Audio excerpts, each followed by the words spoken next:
Now coming to third example of transitive verb. See the example. I invited Emma. I invited Emma.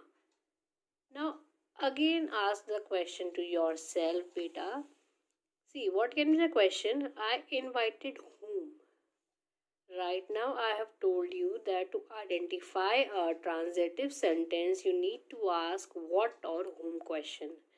अभी मैंने बेटा आपको क्या बताया कि आपको ट्रांजिटिव सेंटेंस पहचानने के लिए what या whom का क्वेश्चन पूछना होगा. So same here also, this is a sentence, I invited Emma. Now ask the question to yourself, I invited whom? मैंने किसको invite किया? If you are getting the answer, that means that particular sentence is your transitive sentence. Ask the question, I invited whom? I invited. Now see the answer, Emma. मैंने किसे invite किया? मैंने Emma को invite किया. I invited Emma. Asking the question, I invited whom? I am getting the answer, Emma. That means this particular sentence is your transitive sentence, and invited is your what? It is your transitive verb. Okay. Now coming to second kind of verb, that is your intransitive verbs. It is your intransitive verbs. अभी हम लोगों ने क्या पढ़ा? The first kind of verb that we have studied, that is your transitive verb, and the opposite of transitive is intransitive verb. That's the second kind. Now here, verbs that do not require objects to complete their meaning are known as intransitive verbs. ऐसे verbs जिनको objects की requirement नहीं होती है, वो अपने आप में complete sense बनाते हैं, that are known as what? That are known as intransitive verbs. ऐसे verbs को intransitive verbs बोला जाता है.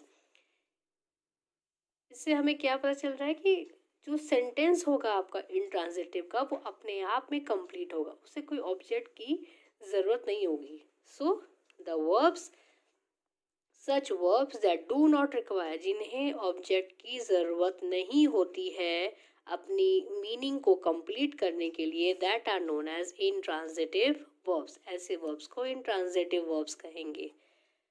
ओके बेटा, now see the note.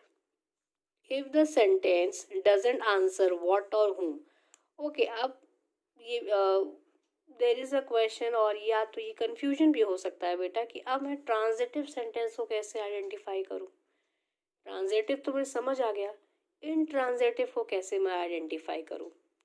Right now I have learned that transitive verb या transitive sentence को identify करने के लिए मुझे what और whom का जवाब करना पड़ेगा. बट अगर इन केस मुझे कन्फ्यूजन होता है, if I don't get the answer कि ट्रांजिटिव सेंटेंस को कैसे फाइंड आउट किया जाए, तो बेटा इसमें क्या होगा. सी द नोट बेटा. If the sentence doesn't answer what और हुम, अगर आपका सेंटेंस व्हाट और हुम का जवाब नहीं देता है, अगर एक पर्टिकुलर सेंटेंस आपका व्हाट और हुम का जो आंसर है, जब आप व्हाट और हुम का क्वेश्चन पुटअप करोगे और उसका आंसर आपको नहीं मिल रहा है, व्हाट और हुम का आपको आंसर नहीं मिल रहा है, दैट मीन्स वो सेंटेंस आपका इंट्रांजिटिव हो जाएगा. कैसे? If the sentence doesn't answer what और whom, then that particular sentence is intransitive and the verb will also be intransitive. वो आपका सेंटेंस इंट्रांजिटिव हो जाएगा और जो वर्ब है वो आपका इंट्रांजिटिव वर्ब कहलाएगा. Okay. Like for example number 1, the baby स्लीप्स. इस सेंटेंस में हमें ये क्लियर हो गया कि जो बेबी है वो सो रहा है. हमारा सेंस कंप्लीट हो गया कि बेबी क्या कर रहा है, सो रहा है. दैट मीन्स हमारी यहाँ मीनिंग अपने आप कंप्लीट हो गई. इसमें ऑब्जेक्ट की ज़रूरत नहीं है, इसके आगे हमें कोई ऑब्जेक्ट की रिक्वायरमेंट ही नहीं है, क्योंकि हमारा मतलब तो यहीं पे क्लियर हो गया. द बेबी स्लीप्स, बेबी सो रहा है.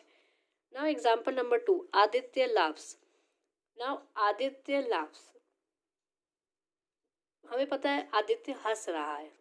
That means the meaning is clear. Coming to example number 3, the child cried. The child cried, हमें पता चल गया बच्चा रो रहा है, that means the meaning is clear, बच्चा रो रहा है, सिंपल, हमारा यहाँ पे मीनिंग कंप्लीट हो गया, हमें कुछ और सोचने की ज़रूरत ही नहीं है। And example number 4, Mohan walked, Mohan चल रहा है, बस दैट मीन्स यहाँ पे हमारा जो ये सेंटेंस है, यहाँ पे अपने आप मतलब जो है, जो आपका सेंस है सेंटेंस का, वो अपने आप कंप्लीट हो रहा है। और ऐसे सेंटेंसेस में आपको ऑब्जेक्ट्स की कोई रिक्वायरमेंट नहीं है, that means such sentences where you don't need a object to complete the meaning, that is your intransitive sentence, and the particular verb is your what, it is your intransitive verbs. If you see the example very carefully, beta, the baby sleeps, Aditya laughs, the child cried, Mohan walked. So sleep, laughs, cried and walked, these four are your intransitive verbs. These are termed as intransitive verbs. हमारा यहाँ पे, हमें जो यहाँ पे इस sentences में हमें ऑब्जेक्ट की कोई ज़रूरत नहीं है, हमारा मतलब यहाँ पे क्लियर हो गया। If you read the sentence, the baby sleep, baby सो रहा है, आदित्य लाफ, आदित्य हंस रहा है, द चाइल्ड क्राइड, जो बच्चा है वो रो रहा है, एंड मोहन वॉक्ड, मोहन चल रहा है। तो दैट मीन्स हमारे यहाँ पे सेंस क्लियर है, हमें ऑब्जेक्ट की कोई ज़रूरत नहीं है।